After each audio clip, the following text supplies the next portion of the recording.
자, 우리는 지난 시간에 룻기 1장 말씀을 들으면서 그 주제가 마라였습니다. 마라. 근데 무엇이 진짜 마라인가? 흉년, 가족의 죽음, 궁핍함, 배고픔, 이게 마라인가? 표면적으로는 그게 마라죠.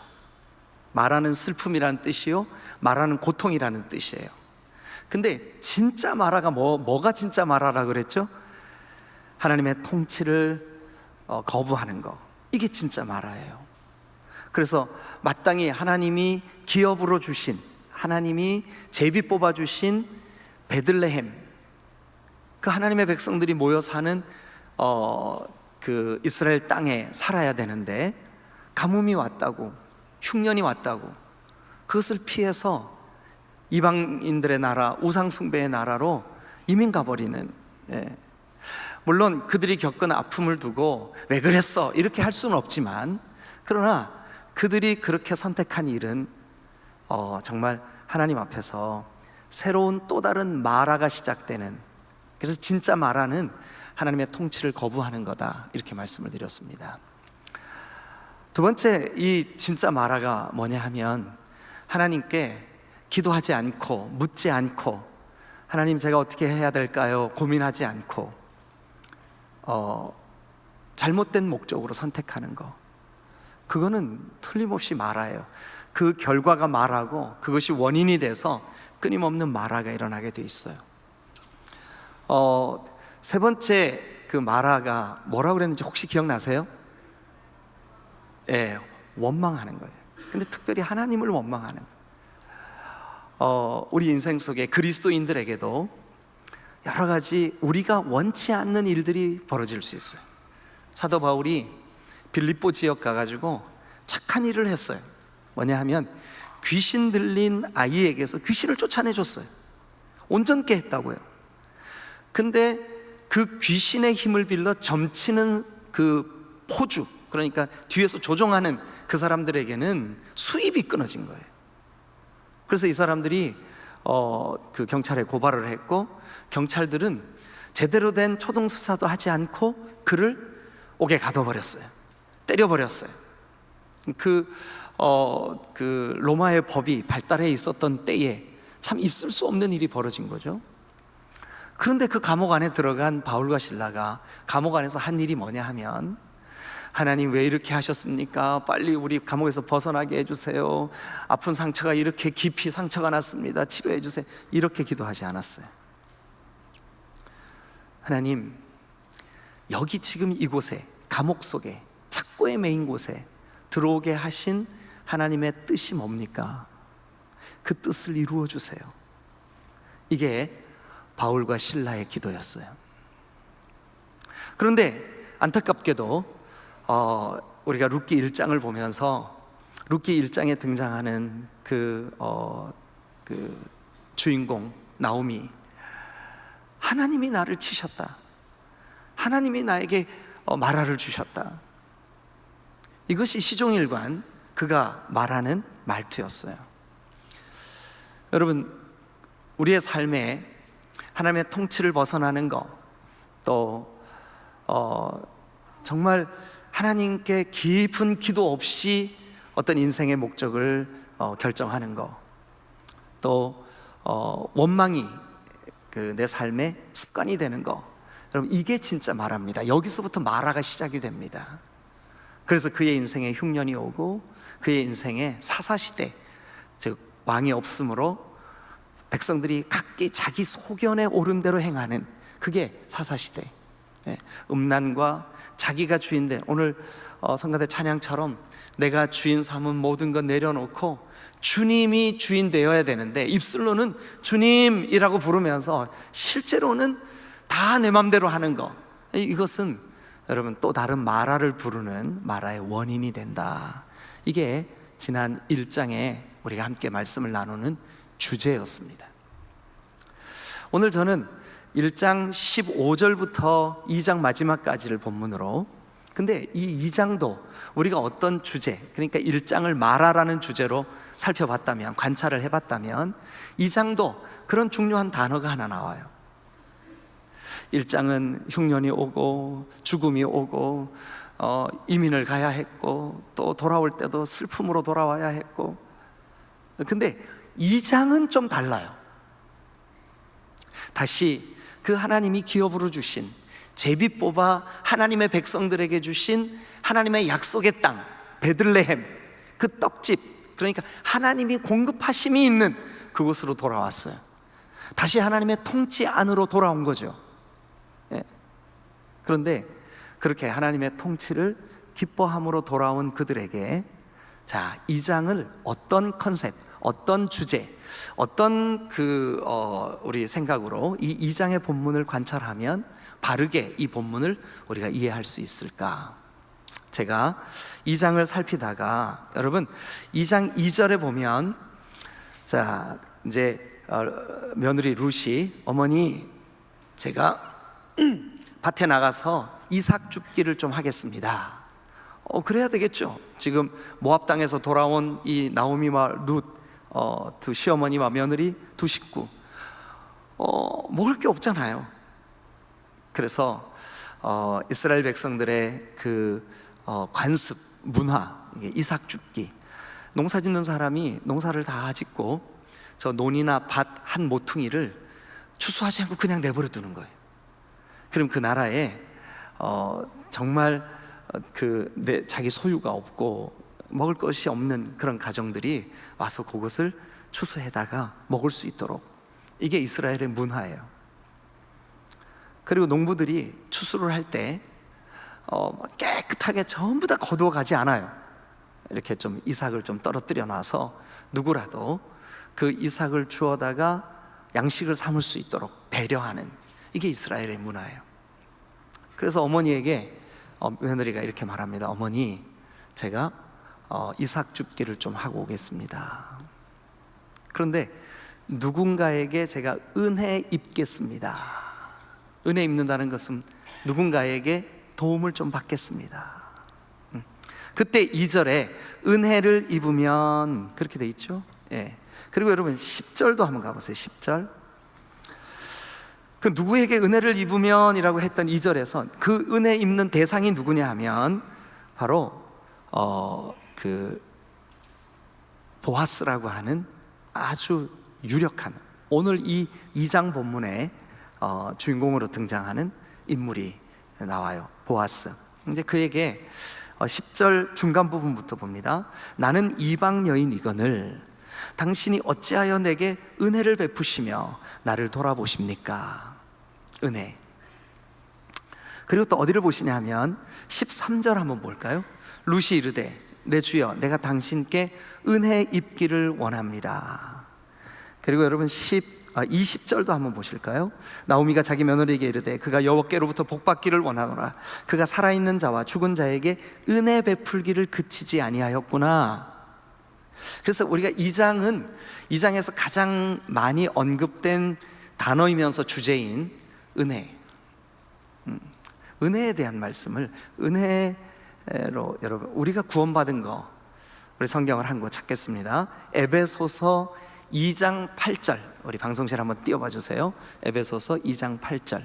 여러분들도 좀 여유가 되시는 분들은 2장 8절 한번 찾아보시죠. 같이 한번 읽겠습니다. 시작. 너희는 그 은혜에 의하여 믿음으로 말미암아 구원을 받았으니. 다시 한번 읽겠습니다. 시작. 너희는 그 은혜에 의하여 믿음으로 말미암아 구원을 받았으니. 여러분, 은혜로 인하여, 그러니까 우리가 구원받은 거, 우리가 하나님을 알게 된 거, 우리 마음에 예수님을 영접한 거 다 뭐 때문이래요?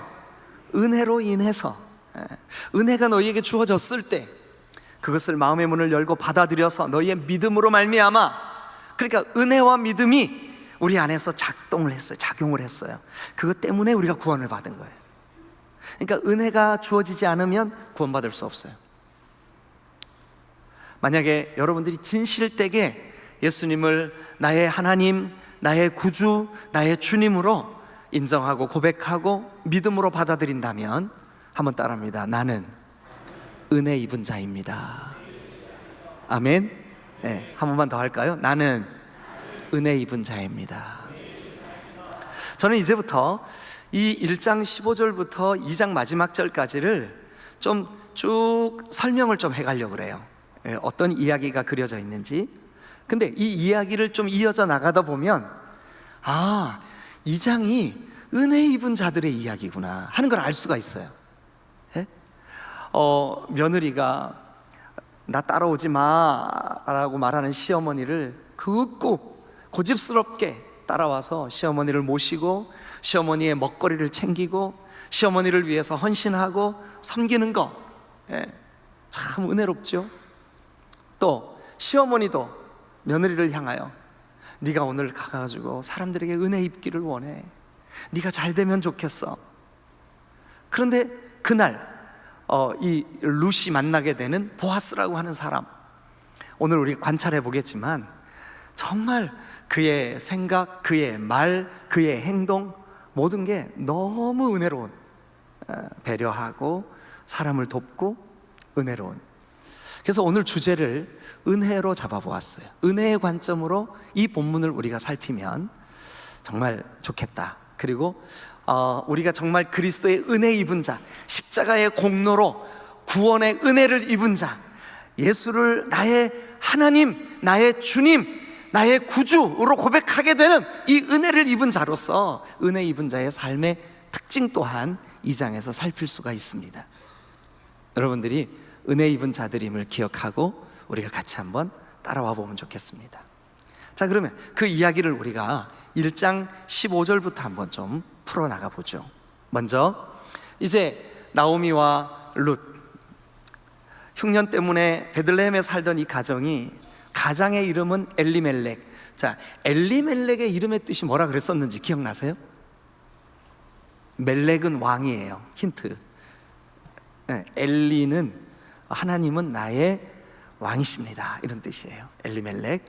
자, 그래서 이 엘리멜렉, 하나님 나의 왕이십니다 라는 고백을 하는 이 가장이 흉년이 왔다고 가족들을 다 데리고 하나님이 그 통치하시지 않는 이방 땅으로 가요. 안타깝죠. 그곳에서 가장도 죽고 그의 두 아들도 죽고, 그런데 고향에 곡식이 많이 먹을 것이 생겼다 하는 소문을 듣습니다. 그래서 이제 나오미가 베들레헴으로 돌아오려고 하는데 두 며느리가 걸리는 거예요. 두 며느리가.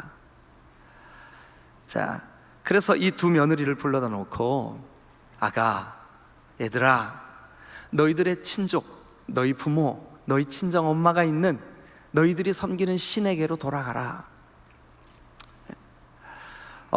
그 오르바라고 하는 며느리는 몇 번 울다가 순종하겠습니다 하고 돌아가 버렸어요.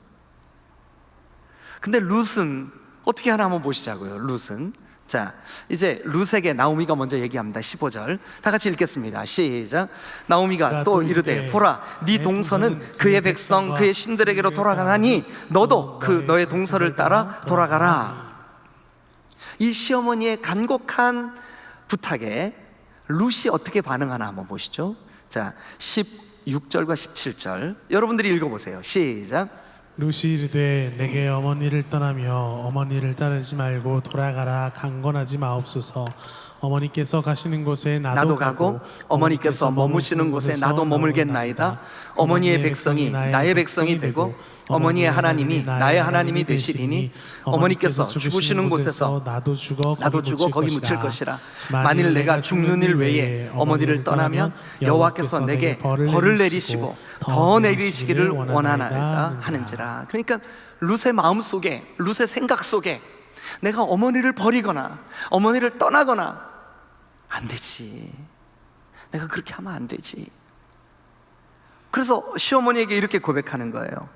어머니, 내가 만약에 죽는 일 외에 어머니를 떠나면 여호와께서 내게 벌을 내리시고 더 내리시기를 원하나이다. 그러면서 시어머니를 끝까지 따르기로 결정해요. 그래서 이제 이 시어머니와 룻이 고향인 베들레헴 가까이 다가왔어요. 그 고을 사람들이 다 나와서 저 모압 땅으로 이민 갔다가 10수년 만에 돌아오는 나오미를 보면서 아이고, 이게 누구야? 나오미 아니야? 그런데 이제 그 옆에 낯선 그것도 모함 여인이 같이 따라왔어요. 그런데 그 동네 사람들, 베들레헴 사람들이, 나오미를 알아보는 사람들이 이렇게 말합니다. 이가 나오미 아닌가? 여러분, 나오미가 무슨 뜻이라 그랬죠? 기쁨, 또요, 즐거움, 희락, 웃음, 뭐 이런 뜻이 있어요. 이 기쁨이 아니야? 이 즐거움이 아니야? 나오미가 그 말을 들으면서 자기에게 그렇게 반겨 맞아주는 사람들에게 이렇게 말을 합니다. 나를 나오미라 부르지 마시오. 나를 기쁨이라 부르지 마시오. 하나님이 제비 뽑아 기업으로 주신 이 땅을 버리고 모압에 가서 남편 죽고 두 아들 죽고 숱한 고생하다가 돌아온 나를 어찌 기쁨이라고 부를 수 있겠소? 이제부터 나를 말하라 하시오. 말하는 뭐라 그랬죠? 슬픔, 고통. 그리고 이제 이 두 사람이 베들레헴에 이제 정착을 합니다. 근데 그때가 언제냐 하면 마침 보리 추수할 때입니다. 그러니까 이 두 사람에게는 농사 지은 게 아무것도 없어요. 추수 때 돌아왔으니까. 그래서 제가 지난주에도 잠깐 언급했지만 이 룻기를 오늘날까지 이스라엘 백성들은 맥추절에 이 본문을, 4장까지 있는 이 본문을 서로 회중과 지도자가 교독함으로 절기에 함께 나누는 교독문으로 사용을 합니다. 이 룻기를. 그게 어디 나오냐 하면 1장 마지막 절 22절, 나오미가 모압 지방에서 그의 며느리 모압 여인 룻과 함께 돌아왔는데 그들이 보리 추수할 때에 베들레헴에 이르렀더라. 이게 이제 맥추절이죠. 맥추절. 보리 추수할 때 베들레헴에 이르렀더라. 그리고 이제 2장이 시작됩니다. 2장이 시작되는데 2장 1절에 나오미의 남편 엘리멜렉, 이 사람은 지금 죽었어요, 살았어요? 죽었죠. 제가 잘못 질문했습니다. 답이 항상 뒤에 건데 살았어요, 죽었어요 이렇게 했어요. 여러분들이 죽었어요 이렇게 대답을 하실 텐데 제가 잘못 말했습니다. 죽었어요. 그러니까 하나님이 저 애굽에서 종살이 하다가 광야를 지나 가나안에 들어온 사람들에게 제비 뽑아 분배해 준 땅을 지금 이 사람이 죽어버렸으니까 누가 이 기업을 계속 물려받고 이 이름으로 종족이 계속 뻗어나갈 수 있게 할까? 기업 물을 자가 없어진 거예요. 근데 이스라엘의 법에 만약 형이 죽으면 동생이 기업을 물고 형제들이 다 죽으면 가장 가까운 친족이 기업을 물을 자격이 있어요. 근데 1절 한번 보세요. 나오미 남편 엘리멜렉이 친족으로, 그 엘리멜렉의 친족 중에 유력한 자, 유력하다는 말은 부자라는 뜻이에요. 재력가라는 뜻이에요. 아주 강한 사람, 이 보아스라고 하는 말의 뜻도 능력, 힘, 권세 이런 뜻이 있어요.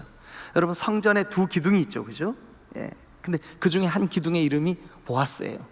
근데 그에게 능력이 있다 이런 뜻이에요.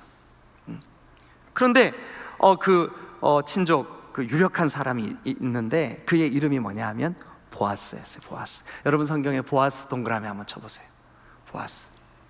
자, 그리고 이제 2절부터 이 스토리가 이제 시작이 됩니다. 모압 여인 룻이, 룻 그럼 될 텐데 왜 하필 모압 여인 룻이라고 표현을 했을까?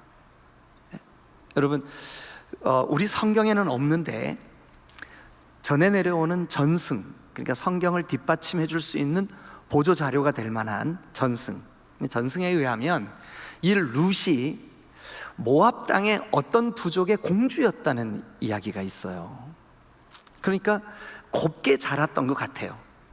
공주님 떠받들여졌던 것 같아요. 근데 이 여인이 어떻게 하다가 보니까 이스라엘 사람 말론과 결혼을 했고, 근데 그 남편이 두 사람 사이에 아기도 없는데 죽어버렸단 말이에요. 그래서 시어머니를 따라 지금 자기가 베들레헴에 왔어요. 그러니까 이 여인 입장에서는 모압 여인인데 이스라엘 땅에 왔으니까 외국에 온 거예요. 남편도 없는데. 그래서 왔는데 이 시어머니와 룻이 다 당장 지금 먹을 것이 없잖아요. 그래서 어머니에게 룻이 말합니다. 어머니, 제가 누군가에게 은혜를 입으면 우리 둘이 먹을 거 구해올 수 있을 것 같습니다. 그러니 제가 나가서 이삭을 좀 주워 오겠습니다.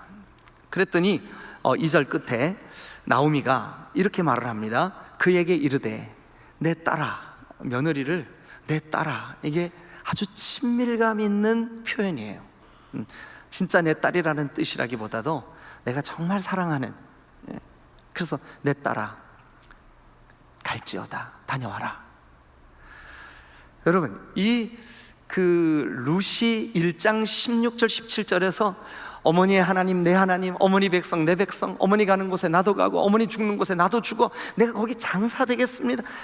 아니, 어떻게 이런 생각을 다 했을까요? 그리고 또 와서도 베들레헴에 와서, 예?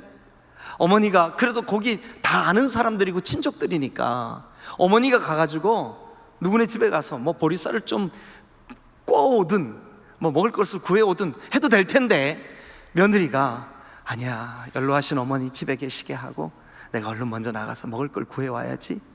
이방 나라예요. 낯선 땅이에요.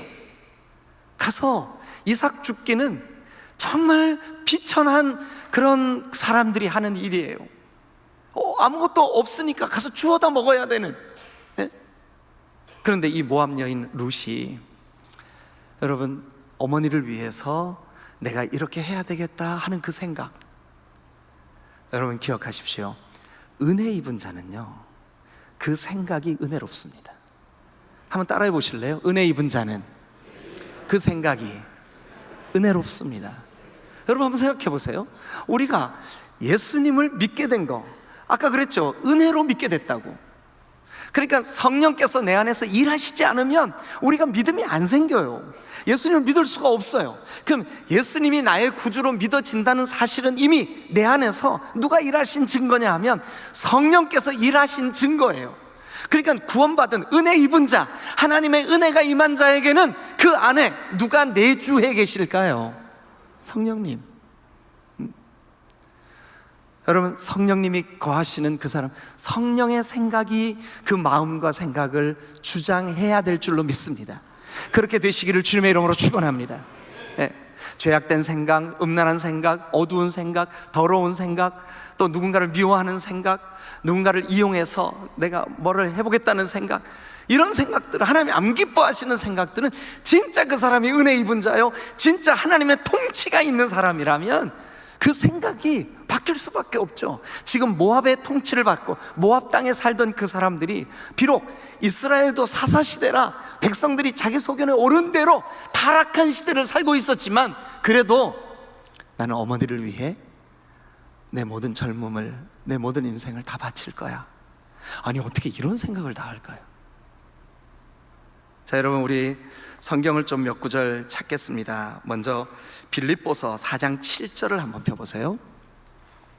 자, 같이 읽겠습니다. 시작. 그리하면 모든 지각에 뛰어난 하나님의 평강이 그리스도 예수 안에서 너희 마음과 생각을 지키시리라. 여러분, 우리가 은혜 받은 자로서 하나님께 우리 모든 것을 내어 맡기고 세상적인 염려 내어 버리고 모든 일에 기도와 간구로 하나님의 도우심을 구하고, 그러니까 이게 은혜 입은 사람이잖아요. 은혜 입은 사람은 예수 안에서 마음과 생각을 주님이 붙잡아 주실 줄로 믿습니다. 그러니까 은혜 입은 사람은 마음과 생각이 은혜로 올 수밖에 없어요.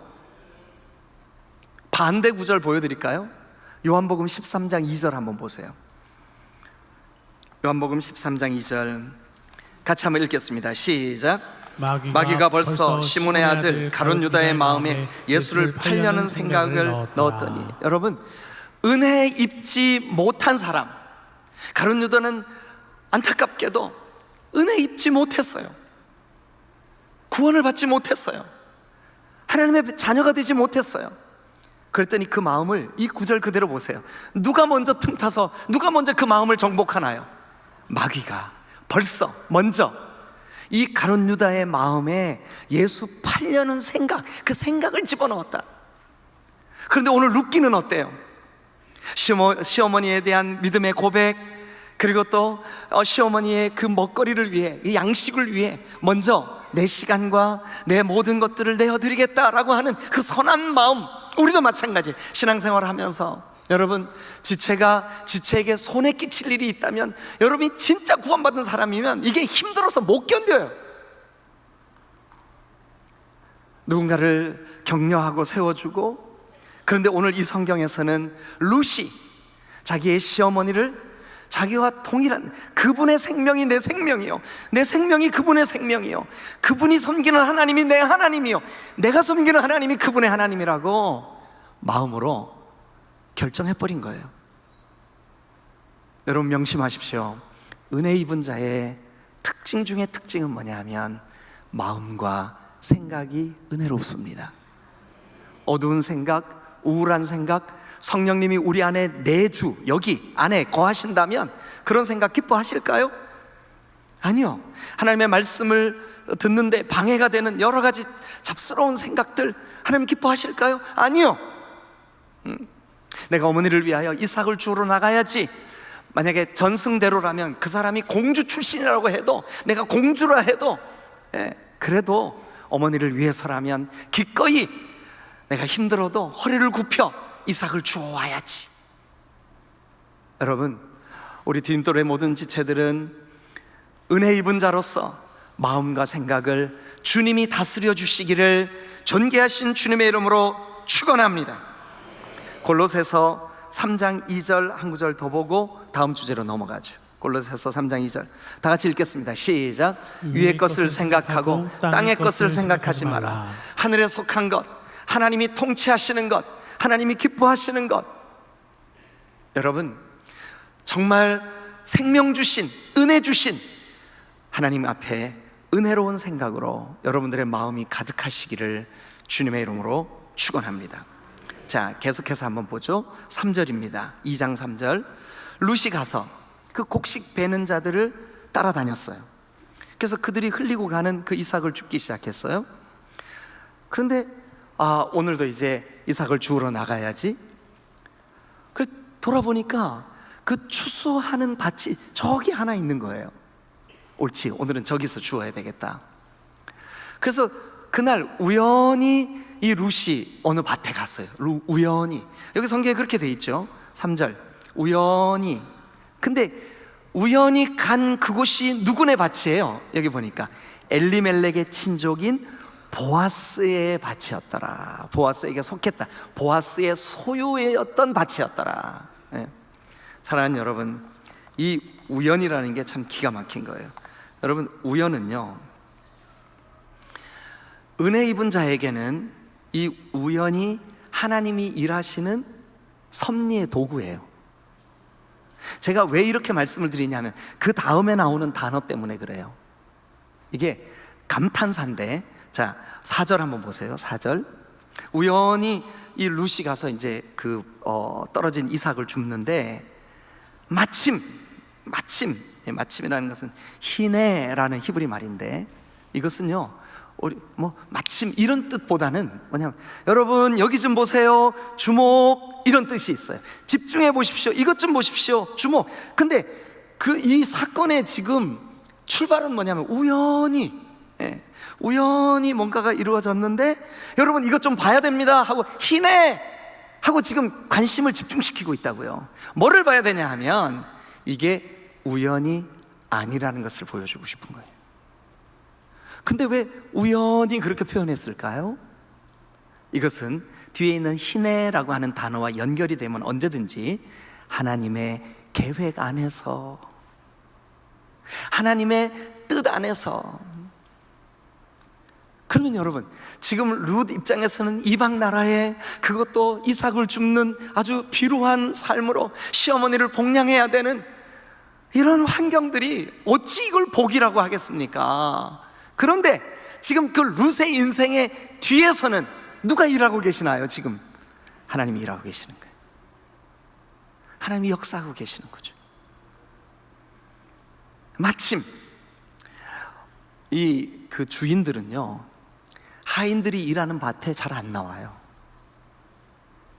그런데 마침 그날, 왠지는 모르지만 그 보아스가 하인들이 일하는 추수하는 밭에 나왔어요. 그래가지고 뭐라 그러냐면 4절, 마침 보아스가 베들레헴으로부터, 아마 그 밭이 베들레헴에서 약간 좀 떨어져 있는 곳에 있었던 것 같아요, 그죠? 베들레헴으로부터 와서 베는 자들, 이게 자기 하인들이죠. 그 베는 자들에게 이렇게 말을 합니다. 여호와께서 너희와 함께 하시기를 원하노라. 우리 양옆에 계신 분들한테 하나님이 당신과 함께 하시기를 원합니다. 인사 좀 한번 해봐 주세요.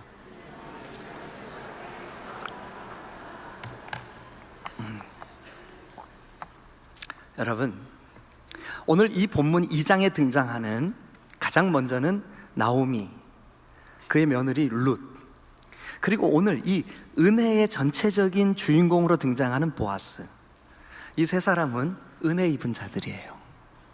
하나님으로부터, 사람으로부터. 우리는 오늘 이 말씀을 우리 삶에 예수 그리스도를 통해 구원 얻은 그 은혜가 우리에게 너무 커요. 그래서 우리 또한 은혜 입은 자들이에요. 그런데 여러분 기억하세요. 은혜 입은 자들은 그 말이 은혜롭습니다. 아멘. 여기 보세요. 보아스가 세상에 하인들한테 가가지고 아니 기껏 일 시켜놨더니 월급 받고 이게 뭐야? 이거밖에 못했어? 이 말 할 수 있죠. 아니 근데 왜 아무개는 안 보여? 어디 갔어? 짱 박혀 자나? 이런 말 써서 죄송합니다. 아니 그럴 수 있잖아요. 주인 입장이니까. 그런데 가자마자 그가 뱉은 말은 뭐냐 하면 하나님이 그대들에게 은혜 베풀기를 원해. 야, 이 주인 입장에서 최상의 말을 한 거예요. 최선의 말을 한 거예요. 은혜 입은 자의 말을 한 거예요. 사랑하는 여러분, 이 본문에 저는 이거 설교 준비를 하면서 각자 은혜 입은 자들, 여기 보아스, 룻, 나오미, 이 사람들이 한 말을 따로 잡기장에다가 노트에다가 이렇게 정리를 해봤어요. 근데 정리를 해봤더니 여러분 제가 한번 불러드릴게요. 한번 보세요. 룻이 한 말, 2절, 당신의 은혜 입기를 원합니다. 여기 2절 성경에는 내가 누구에게 은혜를 입게 된다면, 그리고 13절에 보면 내가 당신께 은혜를 입기를 원합니다. 그리고 여러분 보아스의 말을 한번 들어보실래요? 지금 우리가 읽었던 4절, 여호와께서 그대들에게, 너희에게 정말 함께 하시기를 원하노라. 너희와 하나님이 함께 하시기를 원합니다. 그 다음에 여러분 보아스의 그 룻을 향한 격려를 한번 들어보실까요? 12절 가서 한번 같이 읽어보죠. 12절 다 같이 읽겠습니다. 시작. 여호와께서 내게 행한 일에 보답하시기를 원하며 이스라엘의 하나님 여호와께서 그의 날개 아래에 보호를 받으러 온 내게 온전한 상 주시기를 원하노라 하는지라. 그랬더니 그 다음 13절에 룻은 뭐라고 대답해요? 자, 다 같이 읽겠습니다. 13절 시작. 룻이 이르되 내 주여 내가 당신께 은혜 입기를 원하나이다. 나는 당신의 하녀 중에 하나와도 같지 못하오나 당신이 이 하녀를 위로하시고 마음을 기쁘게 하는 말씀을 하셨나이다 하니라. 여러분 이 2장 본문, 은혜가 컨셉이 되어서, 은혜가 주제가 되어서 우리가 살펴보는 본문이 계속, 아니 여기 등장하는 사람도 은혜롭고 그들이 하는 말도 은혜롭고, 아니 우리 디딤돌 교회가 여러분들이 시간이 갈수록 점점 말투도 은혜롭고 아멘도 안 하지만 그래도 계속 여러분 점점 여러분 표정도 은혜롭고, 왜 그러냐? 은혜 입은 사람들이니까, 하나님이 주신 은혜가 있으니까. 여러분 우리가 그래야 되지 않겠습니까? 은혜 입은 자의 특징은 뭐냐면 말이 은혜로워지는 줄로 믿습니다. 마음과 생각이 은혜로워집니다. 말이 은혜로워집니다. 그러니까 축복의 말을 합니다. 하인들에게도 그대들이 하나님의 은혜 입기를 원하며 복을 주시기를 원한다고 고백하는 거예요. 룻도 말하기를 내가 당신께 은혜 입기를 원합니다. 당신 이 모함 여인, 이방 여인을 저 하인들 중에 한 사람만도 못한 나를 이렇게 극진히 대우하시니 참으로 감사합니다. 감사의 말을 냅니다. 그리고 평강의 말을 냅니다. 저는 우리 디딤돌교회 지체들이 시간이 갈수록 여러분들의 말이 변화되시기를, 말이 은혜롭기를, 말이 은혜받은 자답기를 주님의 이름으로 축원합니다. 왜냐하면 우리 속에 있는 게 밖으로 나와요. 투덜투덜 맨날 원망하고 이게 문제고 저건 저게 문제고, 이런 분들 보세요. 가만히 살펴보세요. 그분 안에 주님이 안 계세요. 무서운 거예요. 여러분, 이 2장은 여러분들도 오늘 집에 돌아가서 한번 2장을 꼼꼼하게 한번 읽어보세요. 정말 이 분위기도 은혜롭지만 어떻게 이 사람들이 하는 말마다 어떻게 이렇게 좋은 말을 할 수가 있을까? 예? 상대를 격려하는 말, 상대를 칭찬하는 말, 높여주는 말. 여러분, 친애하는 아내 여러분, 남편들을 많이 격려하시기를 바랍니다. 예. 친애하는 남편 여러분, 아내들을 많이 축복하시기를 주님의 이름으로 축원합니다. 아멘, 아멘. 자, 그래서 룻기 2장은 은혜 입은 자들의 말이 얼마나 중요한지를 우리에게 교훈하고 있습니다. 하나님께서는 은혜를 전달하는 통로, 또 믿음을 우리에게 세워주시는 그 과정 속에 말로 우리에게 함께 하셨어요. 말씀을 주셨고, 그 말씀이 우리 안에 박히면 은혜가 깨달아지고, 우리 또한 우리 안에 있는 은혜를 밖으로 표현하는 방법이 말인 거예요. 여러분들의 마음과 생각이 은혜로우시기를 축원합니다. 여러분들의 말이 은혜로우시기를 축원합니다. 마지막 세 번째, 은혜 입은 자들의 세 번째 특징이 뭐냐 하면, 자, 그래서 이제 그 보아스가 우리 밭에 와서 이삭을 주어. 그리고 보아스가 자기 그 일꾼들에게 이렇게 말을 합니다. 저 여인이 이삭 주우러 오면 절대 싫은 티를 내거나 구박하지 마라. 여기서 죽게 해라. 그리고 너희들은 눈치채지 못하게 그 단에서, 곡식 단에서 좀 뽑아서 이렇게 땅에 버려. 그래서 저 여인이 그걸 거두어 갈 수 있게 해. 그러면서 이 보아스가 이 룻에게 축복의 말을 하는데, 그게 12절이에요 12절. 다 같이 읽겠습니다. 시작. 여호와께서 네가 행한 일에 보답하시기를 원하며. 네가 행한 일이 뭔지 아세요 여러분? 자기 고국을 떠나 시어머니를 따라 여기까지 온 일, 하나님의 백성들이 모여 사는 하나님의 나라 백성이 된 일, 그리고 지금 어머니를 복양하기 위해 이렇게 수고를 아끼지 않는 이 모든 일, 이 모든 일에 대하여 보답하시기를 원하며, 이스라엘의 하나님 여호와께서 그의 날개 아래 그대를 보호받으러 오게 한 것을 너에게 그대로 이루어지기를 원한다. 여러분, 그리스도인들에게도 흉년은 있어요. 그리스도인에게도 질병은 찾아오고, 그리스도인에게도 눈물을 흘릴 때가 있어요. 가까운 친척이 가족 중에 누군가가 죽을 수도 있고, 얼마든지 이런 일들이 있을 수 있어요. 그러나 은혜 입은 자가 은혜 입지 못한 자와 다른 점이 있어요. 은혜 입은 자들은 지금 내 눈에 흉년같이 여겨지는, 지금 내 눈에 아주 극심한 슬픔같이 여겨지는 이 일도 내가 하나님과 가까워지게 하고, 하나님이 나를 그 은혜의 보좌, 그의 날개 아래 우리를 품으시는 통로가 될 줄로 믿으시길 축원합니다. 그러므로 은혜 입은 자는 하나님의 날개 아래 보호를 받는 줄로 믿으시길 축원합니다. 눈에 보이기에는, 현실적으로 보기에는 우리에게 가슴 아픈 일이라 할지라도 그것을 통해서 합력하여 선을 이루시는 하나님을 신뢰하시기를 주님의 이름으로 축원합니다. 은혜 입은 자의 특징이에요. 보아스가 자기 하인들에게 절대 저 여인에게 농담하지 말고, 또 곤욕스러운 말 하지 말고, 남자들에게 절대 치근덕대지 말고 아주 엄명을 내립니다. 그리고 그날 식사 대접을 합니다. 이 며느리가 그 보아스가 대접하는 식사를 맛있게 먹고, 그리고 시어머니에게 가져다 줄 것을 따로 좀 싸주십니다. 그래서 그것까지 챙겨서 집으로 돌아갑니다. 저녁에 노을이 뉘엿뉘엿지는데 집으로 돌아갑니다. 그가 들고 있는 바구니가 묵직합니다.